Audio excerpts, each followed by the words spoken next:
एक कथा हो रही थी और उसमें एक संत प्रवर हुए हमारे राष्ट्र में, उनका नाम था मामा श्री प्रयागदास जी। ये श्री सीता जी को अपना बहन मानते थे।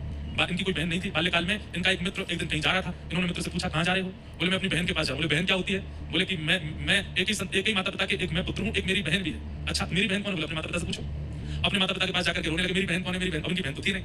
तो माता जी ने कह दिया, सिया जी तेरी बहन है। मामा प्रयागदास जी बोले, सिया जी कहाँ है? बोले, उनकी शादी हो गई। तो कहाँ रहती है? बोले, अयोध्या जी में रहती है। अच्छा, मेरे जीजा जी कौन है? बोले, जीजा जी तुम्हारे राम जी। इतना अखंड विश्वास कर लिया इस बात पर, अब तुम आगे पीछे पड़ गए, मैं बहन के घर जाऊंगा। तो बोले, चला जा अयोध्या। बोले, बहन के घर खाली आती जाते खीर बना के दो। मैया से खीर बनवा के ले गए और अयोध्या में जाकर के सबसे यही पूछे, सिया जी कहाँ है? बोले, मेरी बहन कहाँ है? और सब लोग बोले, तुम्हारी बहन हमको क्या पता कहाँ है? कोई नाम पता है? कोई नाम पता तो नहीं, बस बहन का नाम, जीजा जी का नाम पता। बोले, क्या नाम? बोले, बहन है सीता जी, जीजा जी राम जी। संत जनों के नेत्र सजल हो जाते हैं। अच्छा, तुम्हारी बहन है? हाँ, मेरी माँ ने कहा उनका ब्याह हो गया, मेरे को याद ही नहीं वो कैसी दिखती है, मैं देखने आया हूँ। संतों ने कहा, ये अयोध्या है, यहाँ तुम्हारे जीजा जी और बहन जी विचरण करते रहते हैं, किसी वृक्ष के नीचे बैठ जाओ, आएंगे तुमसे, बस उनको ढूंढते रहना, उनकी आस में बैठे रहना, आएंगे इसी मार्ग से। मामा प्रयागदास जी बोले, कब तक प्रतीक्षा करूं? मुझे कैसे पता चलेगा कि मेरी बहन है? मैंने तो कभी देखा नहीं।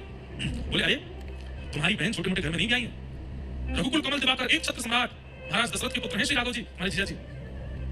जब वे निकलती हैं तो आगे सैनिक, पीछे सैनिक, इधर सखियां, उधर सखियां, और मध्य में एक श्वेत हाथी। उस श्वेत हाथी के ऊपर स्वर्ण का एक सिंहासन, उस स्वर्ण सिंहासन पर अनंत मणियां जड़ी होंगी, ऊपर चमर लगा होगा, ऊपर सुंदर छत्र लगा होगा, उस पर आगे जीजा जी बैठे होंगे, पीछे घूंघट करके तुम्हारी बहन बैठी होंगी, और उनका रूप लावण्य ऐसा होगा कि देख करके मन होगा कि मोतियों से, चंद्रमा से इनकी नजर उतार दूं, समझना तुम्हारी बहन है। मामा प्रयागदास जी बैठ गए, प्रतीक्षा कर रहे हैं कहीं से श्वेत हाथी आएगा। करते करते एक दिन व्यतीत हो गया, नहीं आई सिया जी। तो प्रयागदास जी रोने लगे, कैसी बहन हो आप? दुनिया के भाई जब अपनी बहन के यहाँ जाते हैं तो बहन पलके बिछा करके भैया का स्वागत करती है, और मैं यहाँ पूरी दिन निकल गया और मेरी बहन पूछने तक नहीं आई कि भैया तुम भूखे हो? माँ ने खीर बना के भेजी, खीर भी ठंडी हो गई, कैसी बहन हो आप?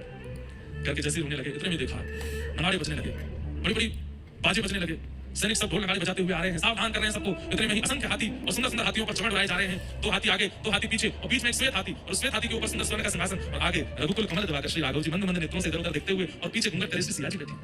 अब तो मामा प्रयागदास जी चिल्लाने लगे, बहन जी रुक, मैं आपका साला आया हूँ। राम जी ने तुरंत महावत से कहा, अभी की सत्य घटना, हाथी को नीचे बैठाओ। नीचे बैठा सिया जी उतर करके आए, और उतर करके आकर के देखा, नेत्र सजल हो गए सिया जी के, लिपट गए मामा प्रयागदास जी। बहन जी आपने मेरी सुध नहीं ली, मैंने पहली बार देखा आपको, माँ ने बताया आप बहुत सुंदर है, और देखिए ना आप सुंदर ही हो। सिया जी ने खीर पाई, खूब सुंदर लड्डू पवाए, और उसके बाद जब जब उनकी इच्छा होती तब तब सीता जी ने कह दिया, जब इच्छा करोगे बस याद कर लेना, हम दोनों आ जाएंगे। जब जब उन्होंने इच्छा प्रकट की तब तब आकर के राम जी ने उनको दर्शन दिए। एक बार